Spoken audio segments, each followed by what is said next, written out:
Now in these days the Lord God had turned his face from the business of men, and the angels who had remained loyal to him said to one another, "We must look after the children of Adam."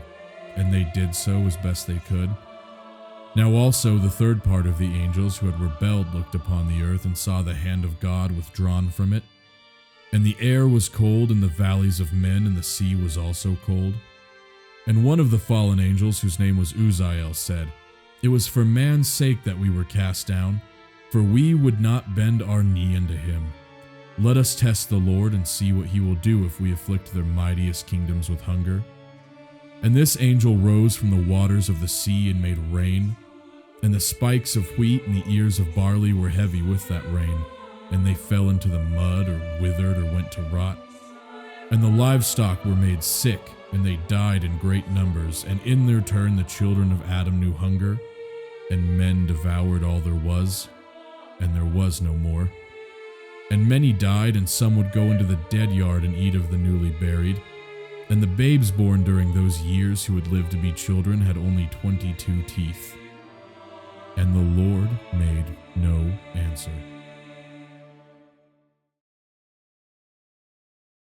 Hi, and welcome to my read and review of Between Two Fires by Christopher Buehlman. Jumping into the non-spoiler portion of the review, would I recommend reading the book? Plain and simple, absolutely 100%. If you have a stomach for some of the more gruesome aspects of the book and some of the more horror-oriented stuff, especially as someone who's not super horror-oriented like myself, then it's 100% worth it. And I could honestly see this being a more classic piece of literature in the future. The horror, the accurate portrayal of the French language and medieval culture, the characters and their arcs, the fight scenes, the larger-than-life encounters with demons, angels, and monsters, and the in-depth biblical analysis presented in this book is truly something special. Alright, so I'm going to be moving into the more spoiler portion of the review, so if you don't want to hear any major or minor plot spoilers, now's the time to click off. But all in all I need you to walk away with after watching this portion is it is 100% worth it, especially if you're a horror fan, if you take any interest in like biblical mythos and that period of French history. Do yourself a favor, read it, add it to the top of your TBR. Alright, getting into the more spoiler-oriented part of the review now. Quick list of things I like versus didn't like. Alright, list of things I like. Number 1. I love the uniqueness of the biblically inspired medieval monsters. All of the horrors truly felt like something out of an actual medieval story, or painting, or art, and the author does a fantastic job of breathing a modern depiction into these ancient feeling monsters. So a lot of the times when we're reading horror books, it's pretty generic stuff, you know, it's like, oh, there's a ghost haunting this house, there's a demon somebody summoned, and I feel like there's not a lot of uniqueness or creativity applied to monsters or demons or ghosts these days. It's kind of sort of just a run-of-the-mill depiction almost every single time, and the author, Christopher Buehlman, just did an excellent job really almost inventing these unique monsters. I think the first monster of the book we see is like this catfish demon that is eating local fishermen and making just a general fuss for the population of the small town where we meet Pierre Mathieu. I listened to the audiobook and read the book, and it was really vital for understanding a lot of the French. The monster, yeah, it just felt like it was ripped from a medieval painting, you know, the ones you see in history books or wherever that look a little bit goofy, and you're like, oh man, I can't believe like this was considered like amazing art back in the day.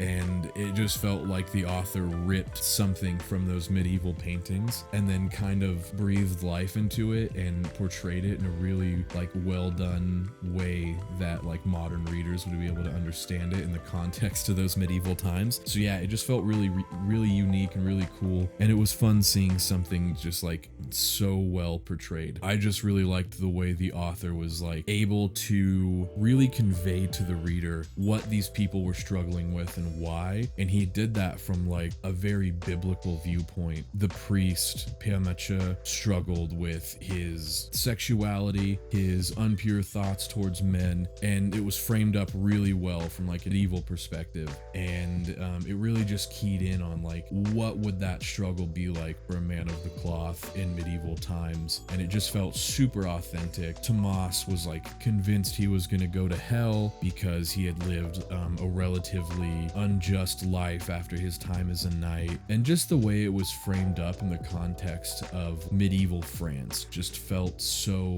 authentic. And it's hard to explain. This book had just this intangible feel about a lot of the stuff that I loved about it, and I think you'll get what I mean if you decide to read it. I feel like it is a unique challenge to create a horror book in this time period, steeped in the Catholic religion, based around France and their history, that feels so authentic and terrifying in more ways than just the spooky monsters and settings. This book truly made me feel the horror of asking big questions like, am I going to heaven when I die? And if not, how bad is hell? And what earns someone a spot there? And I feel like in order to truly appreciate a lot of those big questions that at least I took from the book, what you take from it might be different, obviously. This is very subjective. I feel like having a background in the Christian faith and growing up in the church just made that book this much more real for me. And if you have that sort of background too, I think you'll appreciate it just that much more, because grasping the magnitude and the horror of these questions is something that's just that much more special if you kind of grew up with them. Honorable mentions. I really enjoyed the theory about the three knocks and what they represent outside of the sort of inside joke between Thomas and his wife. Someone told me that they thought the three knocks were symbolic of Thomas's journey. His life as a knight, his life as a brigand, and his life as a monk. And that just being the three knocks where he took his wife like once as a bull, once as a fox, and once as something else. I kind of forgot that part, but it was really interesting, and I kind of liked that little theory someone had mentioned to me while we were discussing it. List of things I didn't like, and this is sort of nitpicky. There's only one thing, and honestly I don't know if it's a thing I like or a thing I don't like, but either way I felt some sort of way about it, so I just went ahead and used it as my only thing I didn't like for this book, and it is as follows. I felt a little thrown through a loop at the end. Why is Delphine just a vessel for God, and why did God feel the need to be born through man back into our world once again, rather than just come to the aid of his people? Granted, I had a lengthy discussion with my friend about this, and I don't know if this is actually a negative or not for me. After all, this is very reflective of biblical stories that sort of are explained away in circular reasoning and steeped in omnipotence and workings beyond the comprehension of man. All in all, I can't really tell if this is something I didn't like or something that was truly just so genius that I didn't fully understand it. Overall, it left me feeling like a child asking questions in Sunday school that made the pastor's wife uncomfortable and frustrated all over again. And that was an incredibly niche and unique feeling. And so, like I said, it could be something that I just didn't understand upon my first read through of the book, but I felt a little lost, like, okay, why did God use Delphine as a vessel? Why did he decide to just let France and Britain get absolutely ravaged by the plague and war and famine, just so he could kind of make this grand entrance at the end of the book as Delphine? And if we had a more clear reason for that, I don't think I would even nitpick this at all. I just felt a little lost, but like I said, it kind of comes back to the Bible itself for me. You know, a lot of the times reading the Bible as a religious person growing up, I was like, why didn't God just help? Why did he have to come back as Jesus to forgive our sins? Why did he have to do all of these things in order to make ends meet? When he's God and he's all powerful, couldn't he have just done the thing? And I feel like that isn't a bad thing. I mean, I think the author captured that feeling very well. And it's also entirely possible I just didn't understand something. But I think it rides the fine line of something I liked and something I didn't like.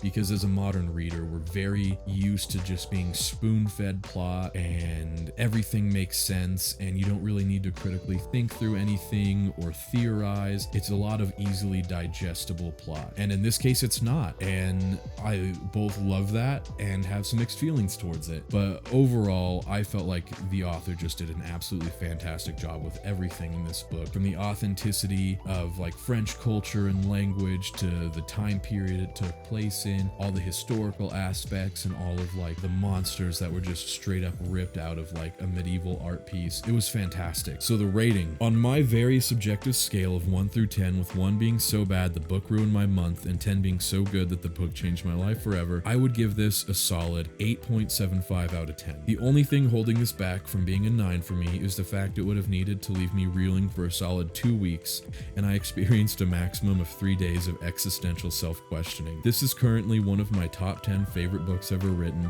and I would recommend this as a must-read to everyone who has the stomach for it. This is of course coming from someone who is not an avid enjoyer of horror. And so that's kind of it. I was literally this close to giving this book a 9, and I think it's deserving of a 9, but it just didn't quite stick with me as long as some books do that I wouldn't have even given a 9. It left me questioning things for a few days, and I was like, oh my gosh, that's some pretty scary stuff. What if that's real? And I love that in a horror book. If it can stick with you for a while and keep that feeling of dread going for a while, then it's absolutely fantastic. As far as rating the scariness of the content of the book, if you're an avid horror reader, you probably aren't going to find it that scary. I think it's scary in a more nuanced sort of religious way. So I'd give it a 4 out of 10 on the horror scale. If you're an avid horror reader, I don't think you're going to walk away with a lot of like value as far as scaredness comes from this book. But yeah, I think a lot of the horror comes from the themes of like religion and asking those big questions. So if you have that sort of connection to the book, I think you'll walk away with a lot more of like the scared factor. Yeah, so that's kind of it for me. I would love to know how you felt about it. Obviously, feel free to critique me on anything I got wrong, especially the ending where I'm kind of talking about Delphine and the whole Jesus thing. What was your subjective rating of this book? You know, if you feel like I got it wrong and it deserved a 9 or a 10, feel free to tell me. You know, I mean, that's why I call it the subjective review, because this is going to be different for every person. But I think this is a strong, objective must read for absolutely anyone who is into historical fiction, horror, or sort of like the religious coded side of things. So yeah, thanks.